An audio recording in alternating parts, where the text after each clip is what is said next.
आंगनवाड़ी कर्मचारी एवं सहायिका यूनियन छत्तीसगढ़ का राज्य सम्मेलन 29-30 अक्टूबर राजनांदगांव में संपन्न हुआ। इस अवसर पर 29 सदस्यीय कमेटी का गठन किया गया, जिसमें से 22 सदस्यों का चुनाव किया गया एवं 7 पद रिक्त रखे गए। कमेटी में 22 सदस्यीय कमेटी में 3 पद पर सहायिकाओं का चयन किया गया। नई कमेटी का गठन इस प्रकार है: समीर अहमद कुरैशी प्रदेश अध्यक्ष, मनोरंजनी टोप्पो कार्यकारी अध्यक्ष, गजेंद्र झा उपाध्यक्ष, रितु शालिनी दिलावर उपाध्यक्ष, रंभा पवार उपाध्यक्ष, सावित्री सिंह उपाध्यक्ष, सरला शर्मा उपाध्यक्ष, संगीता महंत महासचिव, रत्ना साहू सचिव, जमुना बंदे सचिव, सुनीता मंडावी सचिव, लीलावती सचिव, ईश्वरी साहू सचिव, शैलेंद्री कोसरे को कोषाध्यक्ष, धनेश्वरी दुबे सह कोषाध्यक्ष, केसर गोस्वामी कार्यकारिणी सदस्य, उत्तरा देवदास कार्यकारिणी सदस्य, चित्रलेखा साहू, पुष्पा दास, सरोज टोप्पो, चेतना मंडावी, अनार ठाकुर सभी कार्यकारिणी सदस्य एवं 7 पद रिक्त रखे गए हैं। पूर्व महासचिव अरुणा को स्थायी आमंत्रित सदस्य चुना गया है। आगे सुनिए सम्मेलन के मुख्य भाषण। वीडियो को पूरा ज़रूर देखें, लाइक करें, ज़्यादा से ज़्यादा शेयर करें और अभी तक अगर आपने हमारे चैनल को सब्सक्राइब नहीं किया है तो चैनल को सब्सक्राइब ज़रूर करें। धन्यवाद। स्वागत है,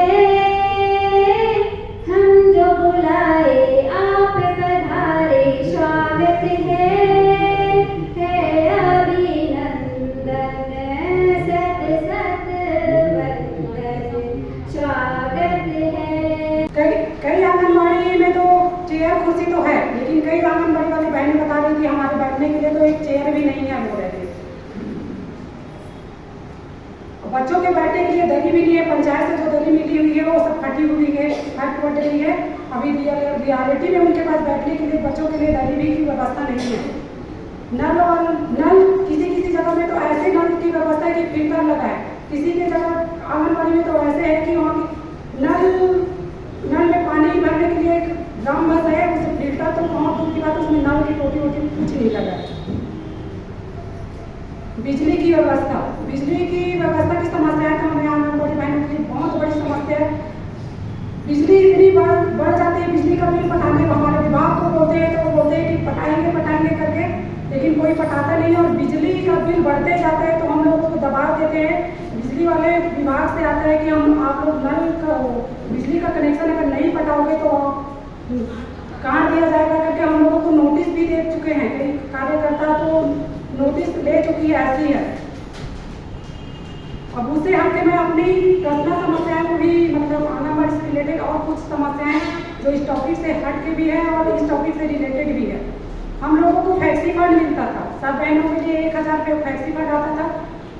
पिछले कुछ साल से हमारा जो 1000 जो खर्चे के लिए व्यवस्था के लिए 1000 फ्लेक्सी फंड दिया जाता, तो अब राशि हमारे ना तो 1 रुपये नहीं आता, मतलब फ्लेक्सी फंड के नाम पे जो 1000 रुपये दिया जाता है अब 1 रुपये नहीं आता है। और आकस्मिक वह 200-300 झाड़ू वाड़ू साफ सफाई के लिए कुछ डालते हैं, वो भी कुछ नहीं डालते और बोलते हैं कि बच्चों के लिए हाथ धोने के लिए साबुन क्यों नहीं रखते, ये नहीं रखते, वो नहीं रखते, साफ सफाई नहीं रहता, वो नहीं रहता, लेकिन कुछ सुविधाएं के लिए कुछ राशि डलता है नहीं तो कार्यकर्ता 6500 में अपनी इतनी पैसे अपने आंगनबाड़ी के लिए लगा रही है। ये समस्या है। पोताई की समस्या, दीवार जर्जर हो जाती है लेकिन पोताई होता नहीं है। पंचायत वाले को बोले हो तो विभाग से फंड आता है, आप विभाग वाले से नहीं बोलते हो, ये समस्याएं बोलते हैं।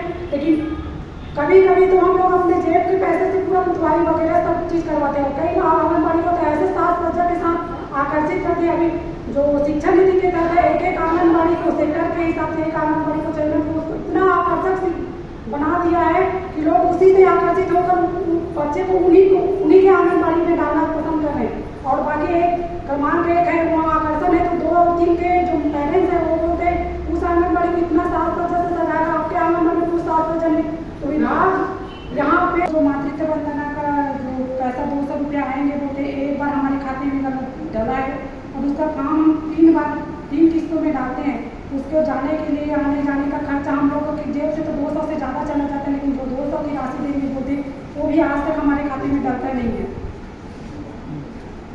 सुपरवाइजर का जितना भी काम है, अभी कार्यकर्ता को इतना प्रेशर से काम करवाया जाता है, हम मजबूर होकर काम कर भी रहे हैं। अभी वर्तमान में कल ही हम लोगों को पूरे बेनिफिशियरी वाला जो आधार आधार की जानकारी और तुरंत आज का टाइम दिया है 3 बजे तक आज पूरा कंप्लीट किसी भी कीमत में करना है, चाहे आपको कैसे भी करके करना है। 3 बजे का हम लोगों को समय दिया है। कल भी हम लोग आज यहाँ मीटिंग में थे, आज भी मीटिंग में, और 3 बजे का हमें समय मिला है और 3 बजे तक हम एंट्री कर पाएंगे, ये भी हमारी समस्या है। और इतना प्रेशर से काम करवा रहे, जो काम पूरा सुपरवाइजर का काम है, लेकिन पूरी आंगनबाड़ी कार्यकर्ता बहनों को पूरा प्रेशर दे देकर उस काम को एक सेक्टर कर लेता है तो दूसरे सेक्टर को दबाव दिया जाता है कि एक सेक्टर कर लिया, आप लोग नहीं करते।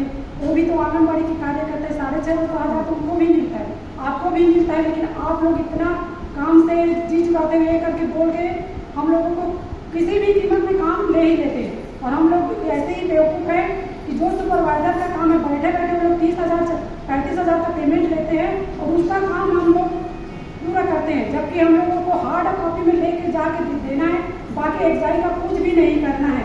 लेकिन हम लोगों में एकता ही नहीं है। अगर पूरी आंगनबाड़ी कार्यकर्ता अगर एक हो जाती कि हमें एक काम सुपरवाइजर का काम है, उसको पेमेंट मिलता है, उसको करना चाहिए, हमें नहीं करना चाहिए। अगर ये बोल देते, कोई एक भी अगर नहीं करता तो स्वयं सुपरवाइजर अपनी जिम्मेदारी को खुद लेता, लेकिन हम लोग तो पहले से उसका काम कर देते। हमारे सेक्टर में तो MPR पूरा जो ऑनलाइन MPR भरना है, वजन की एंट्री करना है, पूरा ऑनलाइन मोबाइल से ही सब कुछ कर देना। मोबाइल में 1 रुपये का डाटा आता है। हम लोगों को राजनांदगांव जिले में तो मोबाइल मिला ही नहीं, बाकी जिलों में मिला है, वो तो पूरे खड्डा बन गए। बहनें बता रही थी कि पूरा मोबाइल तो पूरा बिगड़ गया और हम लोगों को तो मिला ही नहीं है, और मिला भी है जिन लोगों को पूरा बेकार है और उनको तो रिचार्ज का चार्ज भी नहीं मिलता है। मोबाइल मिला है उन लोगों को, हम लोगों को तो मोबाइल मिला ही नहीं है, और जो अपने मोबाइल से करे कम से कम उसका रिचार्ज बुला देते वो भी नहीं है। और हम लोगों से इतना काम लेते हैं, बिलों का काम। अभी तो हम लोगों को परसों ट्रेनिंग के लिए बुलाए, परसों 1 नवंबर को छत्तीसगढ़ का पूरा छुट्टी का दिन है, लेकिन हम लोगों को ट्रेनिंग में बुलाए, लेकिन हम लोगों को जाना पड़ेगा। नहीं जाएंगे तो नोटिस निकालेंगे, क्योंकि चुनाव आयोग ऐसा है कि अगर हमारे काम नहीं करेंगे तो किसी का स्पष्टीकरण देना पड़ता है। और वही बात में हम लोग जाते भी हैं, उसका कभी भी उल्लंघन नहीं करते, लेकिन उल्लंघन करके अगर देखते तो होता भी, क्योंकि एक कार्यकर्ता नहीं चाह रही उसके लिए नोटिस निकाल देंगे। पूरी कार्यकर्ता अगर नहीं चाहे तो क्या सबके लिए नोटिस निकाल देगा? लेकिन छुट्टी के दिन भी हमसे काम लिया जाता है। बिलों को काम दूसरे विभाग को भी तो दे सकते हैं। सभी विभाग की जानकारी पूरे सभी से समन्वय बनाकर रखना है बोलते हैं, सभी से हम लोग समन्वय बनाकर भी रखते हैं, लेकिन पेमेंट देने के समय सब एकता वो हो जाती है। समन्वय कहाँ जाता है पता नहीं, जो 6 साढ़े 6 हज़ार जो मिलता है उसी में काम करो, इतना कह देते हैं हम लोगों को। अभी गंभीर कुपोषित बच्चों के लिए शाम को खाना बनाने की व्यवस्था की जिम्मेदारी साहिबाओं को दे गई है। हम लोग सुबह दिन भर वहाँ भी काम करें और शाम को गंभीर कुपोषित बच्चों को लिए भी खाना बनाए, उसको घर घर खिलाते रहे, तो हम अपने बच्चों के लिए कब समय निकालेंगे और अपने लिए कब समय निकालेंगे? 3:30 बजे तो हम लोग आंगनबाड़ी में रहते हैं और गंभीर कुपोषित बच्चों के लिए खाना भी बनाना है, उसके घर देना भी है। अगर एक से एक केंद्र में अगर 5 गंभीर कुपोषित बच्चे हैं तो 5 के घर जाते, उसके बाद उसको फोटो कर खींच के दिखाना भी है, बिना फोटो के सबूत नहीं, उसको सजा के देना है, ऐसे खाना नहीं देना है, पूरा व्यवस्थित ढंग से। और उसके लिए राशि भी कम आती है। समूह वाले को बोलो तो समूह वाले ठीक से राशन नहीं देते, क्योंकि उसकी राशि कम आती है, वो भी लोग भी कटौती करते हैं। सारी समस्याएं पूरे कार्यकर्ता और सोसाइटी की रहती है। हम लोग बोलेंगे समूह वाले से आपस में लड़ाई झगड़ा होता है, ये समस्या है। कुपोषण का स्तर इतना बढ़ चुका है, बच्चों का जो कुपोषण है वो बढ़ते क्रम में है, लेकिन ये भी है कि सबसे ज़्यादा कुपोषित हम कार्यकर्ता बहने हैं, लेकिन हमारे ऊपर कोई ध्यान नहीं देता है। हम अगर सुपोषित रहेंगे तभी तो कुपोषण दूर कर सकते हैं, ये सबसे बड़ी मुद्दा है, लेकिन हम स्वयं कुपोषित है और कुपोषण दूर करने की तैयारी में लगे रहते हैं। इतना कहकर मैं अपनी वाणी को चंद लाइन के द्वारा बंद करूँगी। चंद लाइन मैं अपनी दीदी के लिए रखती हूँ। ओस की एक बूंद सी होती है बेटियाँ, ओस की एक बूंद सी होती है बेटियाँ, स्पर्श खुरदुरा हो तो रोती है बेटियाँ, स्पर्श खुरदुरा हो तो रोती है बेटियाँ। हम किसी से कम नहीं है बहने, हम किसी से कम नहीं है बहने, हीरा अगर है बेटा तो मोती है बेटियाँ, तो हीरा अगर है बेटा तो मोती है बेटियाँ। रोशन करेगा बेटा तो बस एक ही कुल को, रोशन करेगा बेटा तो बस एक ही कुल को, दो कुल की लाज को ढोती है बेटियाँ, दो कुल की लाज को ढोती है बेटियाँ। भवन यदि नहीं होने के कारण, नहीं बनने के कारण किराए की भवन में आंगनवाड़ी संचालित करना पड़ता है। पर किराए की भवन की राशि बहुत कम है, संतुष्टिजनक नहीं है, क्योंकि किराए की भवन गांव या देखो या शहर देखो, किराए की भवन कम से कम 1000-1500 बिना नहीं मिल पाते। और हमारे किराए की भवन को शासन 200 या 300 में आते हैं, मतलब देते हैं, है ना। तो वहाँ संतुष्टिजनक नहीं है, तो किराए की राशि को बढ़ाकर दिया जाए। हर महीने किराए की राशि देना चाहिए। 2 महीना 3 महीना में किराए की राशि देते हैं शासन, तो मजबूरन कार्यकर्ता को वहन करना पड़ता है अपने जेब से, है ना। तो वो उचित नहीं है, क्योंकि 6500 मानदेय है, हम लोग किराए की भवन दें तो खाएंगे किसको, खिलाएंगे किसको? भाई अपने लिए तो भी जरूरी है ना, है। तो इसके राशि को निमित दिया जाए। और हमारे दीदी चित्ररेखा जी ने तो बताई है टीएडीए के कि ये भी हमको मिलना चाहिए समय में। टैक्सी फंड है, किराए ये भी देना चाहिए। स्टेशनरी सामान का राशि भी मिलना चाहिए। सजाने के लिए आंगनवाड़ी को बोलते हैं कि नहीं, फर्स्ट नंबर में सजना चाहिए, 1 नंबर होना चाहिए। कोई भी अधिकारी आए उसको मतलब आकर्षित दिखना चाहिए, है ना। तो आकर्षित दिखने कहने से नहीं होता भाई, आकर्षित के लिए कुछ राशि वहन करना पड़ेगा शासन को, है ना। राशि वहन करेगा तो तब तो भी खरीद के सजाएंगे, कि अपने जेब से सबको सजाए तो खाएंगे इसको, हाँ। अब एक और है, रिपोर्टिंग फार्म के लिए फोटो कॉपी कराना पड़ता है ना। फार्म वो भी हम अपने जेब से कराते हैं। और यूनिफॉर्म इतना निम्न श्रेणी का है, उसको तो जो नौकरानी है वो भी नहीं पहनते। उस स्थिति में हम लोग पहन के ड्यूटी करते हैं, मतलब जो फार्म है शुरू में तो अच्छा दिए, गाड़ी का क्वालिटी अच्छा थे, और जब बाद में दिए वो बिल्कुल निम्न श्रेणी है। तो शासन से ये भी बात जरूरी है। ब्लाउज तो दिए है, पर उसमें लहंगा भी दे देते तो क्या होता है? धुलाई का भी तो मिलना चाहिए उसमें। हाँ, साड़ी धुलाई का भी होना चाहिए, है। पूरी दुनिया में मेरी साथियों बहनों 229 देश हैं, जिसमें अमीर और गरीब सारे लोग रहते हैं। किसान गरीब है, वो फसल उगाता है और उसे किसको बेचता है? उनकी आवश्यकताओं की पूर्ति के लिए पूंजीपतियों को। पूंजीपति जो है उसे कम दाम में खरीदता है और उसे 3 दाम में बेचकर 4 मुनाफा वो कमाता है। इस तरह किसान गरीब का गरीब रहता है और पूंजीवाद जो है अमीर का अमीर बनते जाता है। इस चीज को हमें दूर करना है, सभी में समानता का भाव लाना है, क्योंकि किसान भी और पूंजीवादी भी सभी एक बराबर का हकदार है। उन्हें भी रोटी कपड़ा मकान चाहिए और पूंजीपति को भी रोटी कपड़ा मकान चाहिए। तो शॉर्टकट में ही बताना चाहूंगी बहनों कि पूंजीपति को हमें शोषण करने नहीं देना है। डॉक्टर का संगठन, सांसद का संगठन, विधायक का संगठन, परिवहन अधिकारी का संगठन, सुपरवाइजर का संगठन, संसद का संगठन, तहसीलदार का संगठन, किसका संगठन नहीं है? डॉक्टर क्या बोलते हैं, कलेक्टर का संगठन, टीचर का संगठन, सचिव का संगठन। 5 साल का जो पंचायत रहता है ना, कौन सरपंच जो बनता है उसका भी संगठन। 5 साल में क्या संगठन बना लेगा वो? लेकिन अपनी ताकत को दिखाने के लिए, जब तक अपना आप ताकत नहीं दिखाएंगे, आप सदस्यता आपको मिलजुल कर नहीं करेंगे। आप सेक्टर लीडर को 4-4-5 ग्रुप बना के सभी की सदस्यता आप जब तक नहीं करेंगे, आपको कोई ताकत नहीं करेगा कि आपको हटा सके। ये जो दीवार बनी है ना, यहाँ भी नींव खोद करके पत्थर के ऊपर ईंट दीवार बनाकर इस आंधी तूफान हिला के दिखाया। ये आंधी तूफान हिला सकेगा उसको? वैसे आपका संगठन है जो आपको कोई हिला के बताए, आप तो संगठन नहीं रहोगे। एक पत्थर की तरफ कुचल के आपको कोई भी चला जाएगा, उसको कोई बोलने वाला नहीं रहेगा। इसलिए आप लोग सबसे पहले संगठन को मजबूत कीजिए। अभी संगीता जी बोल रही थी ना कि शौचालय होना, पानी की व्यवस्था होना, बच्चों को खेलने का जगह होना, बाउंड्री वॉल होना, सभी सारी सुविधाएं, बिजली पंखा होना, ये सब बोलते कि कब होगा ये? आपके संगठन की जो ताकत रहेगा, जितनी ज्यादा संगठन में आपकी सदस्यता होगी, आपके संगठन मजबूत होगा, तब इस चीज को आप हासिल कर सकेंगे। जब तक ये आपका ये नहीं रहेगा, संगठन मजबूत नहीं रहेगा, आप कोई चीज को हासिल नहीं कर जाएंगे। क्यों?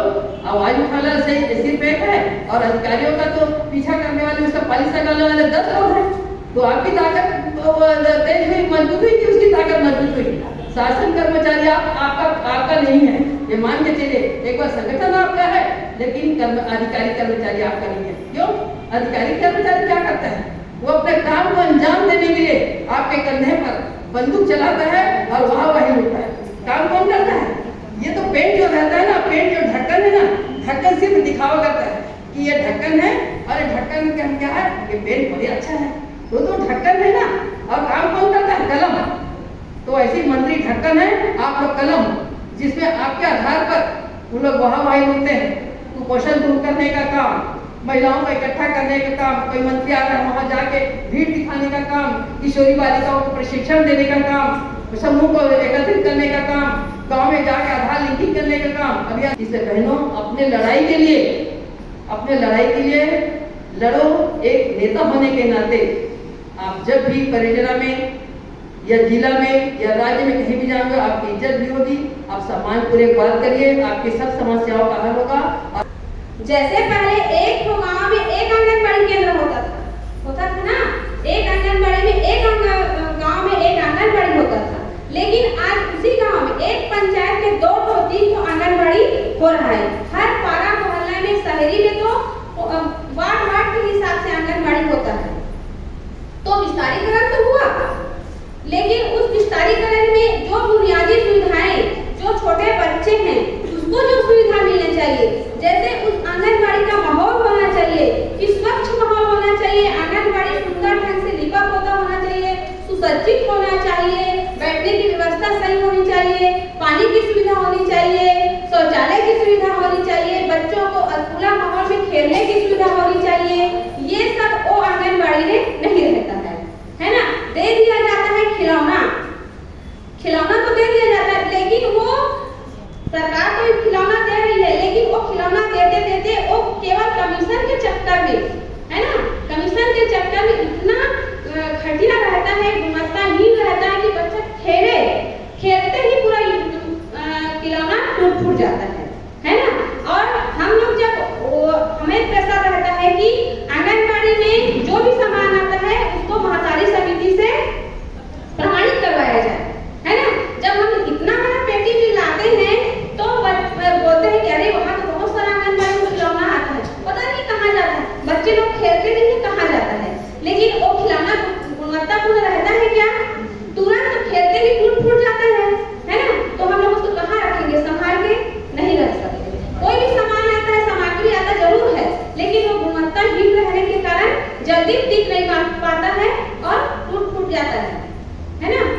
और साथियों, मेडिकल किट की बात आई है तो हमारा जो, हाँ, आप लोग को मालूम है कि हम आंगनबाड़ी को, है ना, एक महीना बाद विकास को पूरा बंद करने की स्थिति में है, कगार में है। तो आप लोग को साथियों समझना पड़ेगा कि हम लोग ये बात हड़ताल में भी बोलते हैं, हड़ताल के दौरान भाषण जो दिया जाता है उसमें आप लोग बताते हैं, मीटिंग के माध्यम से भी बताते हैं कि हमारा जो ये विभाग है बिल्कुल बंद होने की कगार में है।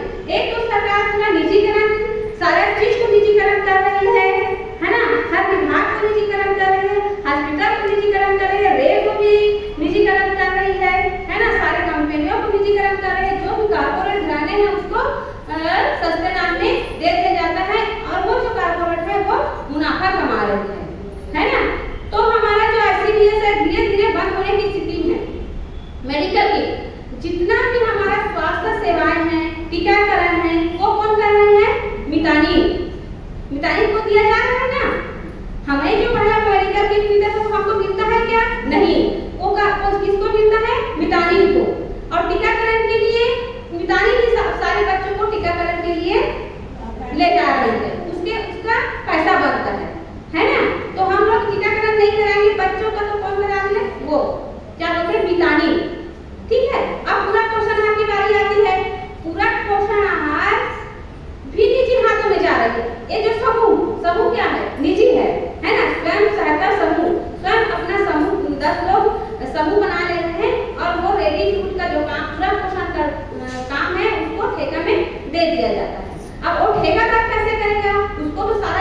कमीशन देना है और अपने लिए भी बचाना है, तो गुणवत्तापूर्ण बनाएगा क्या? नहीं बनाएगा। जहाँ 100, मैं एक बात बता रहा हूँ, 100 ग्राम अगर गेहूँ है, 50 ग्राम अगर सोयाबीन है, तेल है, फली दाना है और चना है और शक्कर की मात्रा है, तो वो 100 ग्राम की जगह उसको 75 ग्राम करेगा, 50 की जगह में 25 करेगा, है ना? 20 ग्राम है उसको 10 ग्राम करेगा, अगर 30 ग्राम तेल है तो 15 ग्राम करेगा और उसको अपने लिए तो नहीं बचाएगा। निजी है तो अपना मुनाफा, निजी मतलब अपने लिए स्वयं के लिए मुनाफा कमाना, है ना? और तो गुणवत्तापूर्ण रहेगा क्या? नहीं। अगर वही चीज सरकार में देती थी, पहले देती थी, तो वो गुणवत्तापूर्ण रहता था, लेकिन अभी उसमें कोई गुणवत्ता नहीं है और ना ही कुपोषण दूर होने वाली है, दूर नहीं होने वाली। हम चाहे कितने भी जा जाके उसको समझा लें, कैसे समझाएंगे? जाके अगर घर में समझाते हैं तो घर में तो फिर उनके जो माता पिता है, बेरोजगार है, गरीबी है, महंगाई को तो भी झेल रही है ना? तो हम बोलेंगे आपके बच्चे को दूध पिलाओ, फल खिलाओ, अच्छा रोज दाल चावल सब्जी अंडा केला ये सब खिलाओ, तो वो मानेंगे क्या? है ना? हमको वहां से फुटकार तुरंत भगा देंगे, उसके घर के गृह में जाएंगे तो, है ना? तो कुपोषण दूर होगी क्या? नहीं। फिर भी हम अपना मेहनत करते हैं, अपने कर्तव्यों को पूर्ण करते हैं, फिर भी जब कुपोषण दूर होता है, कुपोषण की प्रतिशत में जब कमी आती है तो आंगनबाड़ी और सहायिकाओं के नाम से ताली बजता है क्या? नहीं। प्रमाण पत्र मिलता है क्या? नहीं। किसको मिलता है? मंत्री को, है ना? वो मंत्री करवाती है, कोई किसी के बच्चे के घर में जाके ये खाओ वो खाओ ऐसे करो ऐसे करके कभी मंत्री कोई सलाह मशवरा देती है क्या? नहीं। जितना भी हो सके, जिसके केंद्र में अगर 2 बच्चे हैं, आंगनबाड़ी कार्यकर्ता तो जी जान से अपना कुपोषण दूर करने लगा देती है, लेकिन आता नहीं है कुपोषण के लिए पैसा। और अभी पिछले 2015 से हमारे जो आईसीडीएस विभाग का आवंटन है वो धीरे धीरे कम होते जा रही है। और महंगाई को देखो, जिस दर से महंगाई बढ़ रही है उस दर से हमारा आवंटन बढ़ रहा है क्या? नहीं। तो कुपोषण दूर होगा साथियों? तो आंगनबाड़ी कार्यकर्ता और सहायिका बहने की जो मानदेय में वृद्धि होगी? नहीं होगी। पैसा तो जब काटा जा रहा है तो हमारे मानदेय में वृद्धि, हमारी सुविधा में वृद्धि नहीं हो सकती, ना ही जो बच्चे हैं उसके भी स्तर में कोई सुधार नहीं आएगा। ऐसा कोई होता है कि हर चीज का बजट को काटते जाएंगे, बजट में आवंटन को काटते जाएंगे तो किसी भी प्रकार से कोई स्तर में सुधार नहीं आ सकता, है ना? तो साथियों, अभी आप लोगों ने जो ग्रुप में डिस्कशन किया है उस चीज को आप लोग मांग पत्र के माध्यम से जो आप लोग को मांग क्या चाहिए उस माध्यम से यहाँ पर अध्यक्ष मंडल में आप लोग लिख कर देंगे। तो हम लोग अभी हमारे सम्मेलन के माध्यम से उस मांग पत्र को अभी आगामी 14 नवंबर को हम लोग एक प्रदर्शन करने वाले हैं ऑल इंडिया फेडरेशन के आह्वान पर। उसमें उस मांग को, स्थानीय मुद्दे को जोड़कर हम प्रदर्शन वहाँ पर जोर शोर से प्रदर्शन करेंगे। साथियों, अभी हमारे साथियों ने बात करना है कि अतिरिक्त विभाग का हमके काम दिया जाता है और अतिरिक्त विभाग के काम के लिए भारी मात्रा में प्रेशर रहती है। हाँ, काम करवाने के लिए तो प्रेशर रहेगी। हमारा काम जल्दी हो करके ऊपर से भी कलेक्टर से एसडीएम से तहसीलदार से हम लोग नीचे हम काम कर रहे हैं, तो सबसे ज्यादा प्रेशर किसके ऊपर रहेगा? हमारे ऊपर। काम कौन करेंगे? हम करेंगे। हम लोग काम करेंगे, जो प्रेशर खाते हैं लोग काम करेंगे क्या? आधार से लिखकर का काम तो सिर्फ बीएलओ करेंगे। तो इसके लिए हम लोग विरोध करते हैं कि डाटा के लिए पैसा दो और क्या बोलते हैं सही तरीके से मोबाइल दो, लेकिन हर साल वही काम आता है और हर साल हम लोग को दे दिया जाता है, लेकिन हम लोग काम को छोड़ने के लिए भी तो मजबूर है ना, मजबूर नहीं है कि हम लोग काम नहीं छोड़ सकते। आंगनबाड़ी कार्यकर्ता है, काम 20 साल 25 साल 26 साल से काम कर रहे हैं, तो हमारे लिए ये नौकरी की गड़े की हड्डी की तरह बन गई है। ना उसको निगल पा रहे हैं, ना उसको उगल पा रहे हैं। अब इतने दिन से काम करके छोड़ देंगे, ये भी हमारा मन गवाही नहीं देता कि आज इतने दिन में इतना कम पैसा हम काम किए हैं तो कल चल के हमारा मानदेय बढ़ेगा, हमको कोई सुख सुविधाएं मिलेगी। इतना दुख झेल चुके हैं, अपने बच्चों की जो शौक है उसको भी कुर्बानी दे चुके हैं, तो आगे कुछ ना कुछ होगा करके हम लोग डटे हैं और साथियों डटे रहेंगे। और बस एक ही बात है कि हम लोग संगठन को मजबूत करेंगे और मजबूत करके संघर्ष को तेज करेंगे, तब जाके हमारा कुछ होगा। लड़ने से ही मिलेगा साथियों, ना ही कुछ मांगने से। अब हम तो अपना अधिकार मांगते हैं ना, तो कैसे मांगेंगे? लड़ के मांगेंगे और लड़ने के लिए कमर कस के जाएंगे और हम लोग अपने जो मांगे हैं उसको सरकार को मनवा के रहेंगे। जैसे हमको काम के लिए सरकार चुकाती है, वैसे ही हम अपने काम के बदले जो वेतन मांगते हैं उसको बढ़ाने के लिए भी हमको सरकार को झुकाना पड़ेगा। आज के बाद मैं इस दिसंबर तक ये संभालूंगा, लेकिन इसके बाद मैं पैसा कौड़ी नहीं संभालूंगा। मैं मुक्त हो गया, मैं आज से अभी डिक्लेयर होगा, मैं आपका अध्यक्ष नहीं हुआ। आज से नीचे जाके सेक्टर में कौन लीडर के लायक है, सेक्टर में कौन समझदार है, उसको सेक्टर के लीडर बना के परियोजना लीडर बनाएंगे। और फिर परियोजना में कौन कौन लोग होशियार हैं उसको हम जिला कमेटी में लाएंगे। इस प्रक्रिया को हम लोग अब करेंगे। पहले हमको अकेले देखना पड़ता था, आज 3 साल से समीर हमारा साथ देता है। अरुणा थी तो हमको बहुत मदद मिलती थी।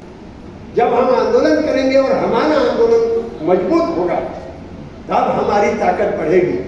लेकिन हम कितने लोगों को ले आते थे रायपुर में, जब दूसरों के साथ मिलकर किए तो 4-4 हजार लोग लाल साड़ी पहन के सब लोग पहुंच जाते थे। वो हमारे मेंबर नहीं थे, वो हमारे मेंबर नहीं थे, लेकिन आंदोलन में आ जाते थे। आप यकीन मानिए, मैं अध्यक्ष पद से हट रहा हूं, लेकिन यूनियन से नहीं हट रहा है। मैं आखिरी सांस तक आपका साथ दूंगा।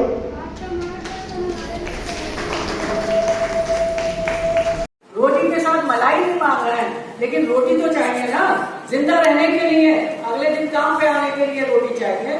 तो रोटी की जो लड़ाई है वो लड़ाई है न्यूनतम वेतन की लड़ाई है, वो लड़ाई है हमें फंड और पेंशन की लड़ाई है। हम सारी जिंदगी को आंगनबाड़ी में काम किया, 62 साल 60 साल के होने पे आपने निकाल के बाहर खड़ा कर दिया। अब दवाई गोली कहाँ से आएगी? ऐसी ऐसी बहनें फोन के रिचार्ज के पैसे रखती हैं, उनकी स्थिति खराब है। तो इन चीजों के लिए हमें किस तरह से हमें रणनीति बना के काम करना है, हम अपने सम्मेलन में ये रणनीति बनाएंगे और आगे के लिए अपने काम 3 साल के लिए निर्धारित करेंगे। हम ये भी देखेंगे कि अगर हमें इस सरकार माने क्या, मंत्री, पुलिस, प्रशासन, कानून हमारे सामने खड़े हैं, तो इस संघर्ष के लिए मजबूत संगठन कैसे बनाएं? और साड़ियाँ बांटते हैं चुनाव में, क्या जरूरत पड़ेगी?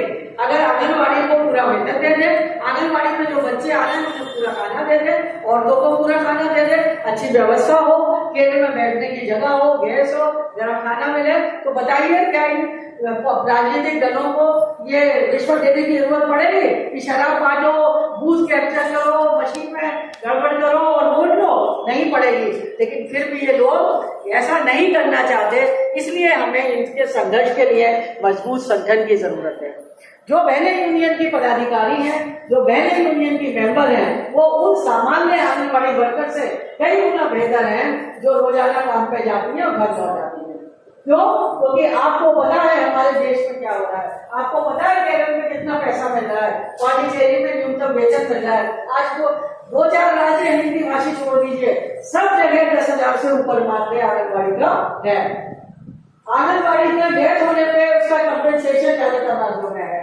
छोटी मोटी पेंशन 500 से लेकर 3,000 तक पेंशन कई राज्यों में मिल रही है, लेकिन जो हमारा हिंदी भाषी क्षेत्र है, हिंदी भाषा जहाँ बोली जाती है, वो सबसे ज्यादा पिछड़ा हुआ है। क्यों?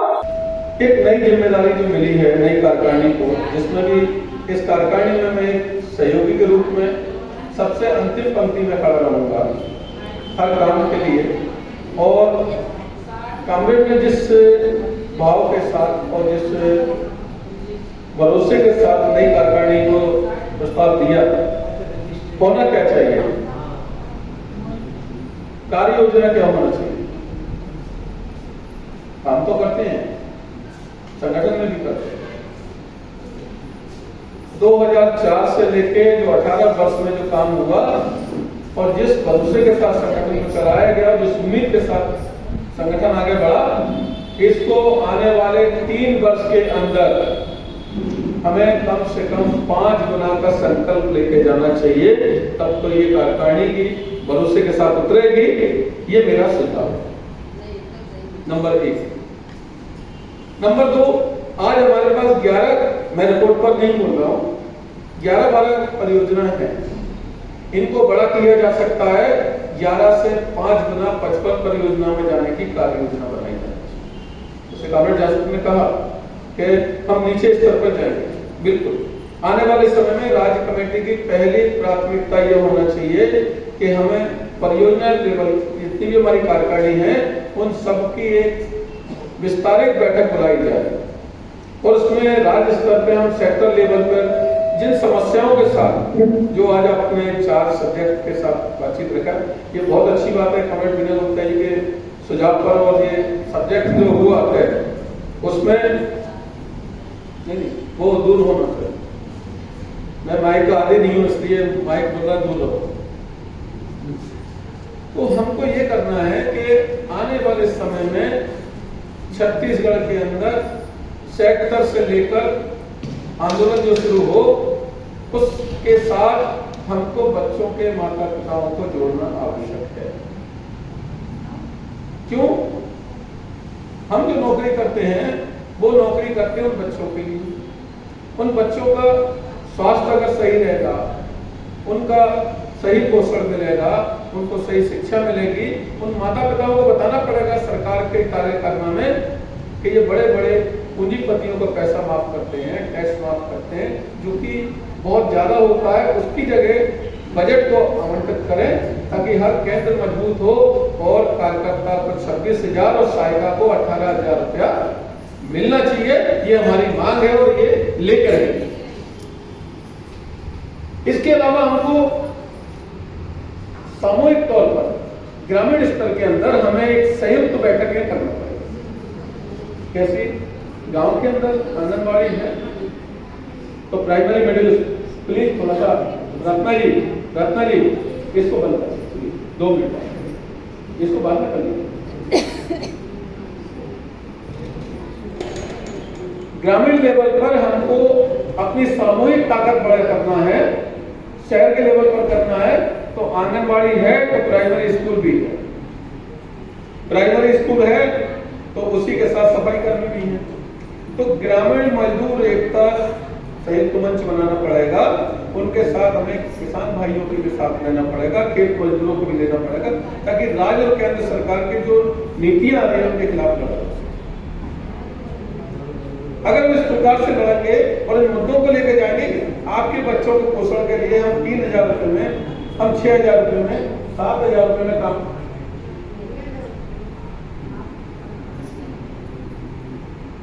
काम करते हैं, लेकिन जो आपके टैक्स का पैसा है सही रूप में बजट में आवंटित होकर आना चाहिए वो नहीं आ रहा है। तो हमारी एकता हमारी कार्यकर्ता सहायिकाओं के साथ साथ, क्योंकि हम नागरिक भी हैं और जो बच्चे आते हैं कहीं ना कहीं हमारे सरोकार है उनके साथ। पड़ोस में जो बच्चा है कोई हमारा भतीजा लगता है, कोई भांजा लगता है, कहीं ना कहीं तो सरोकार हैं।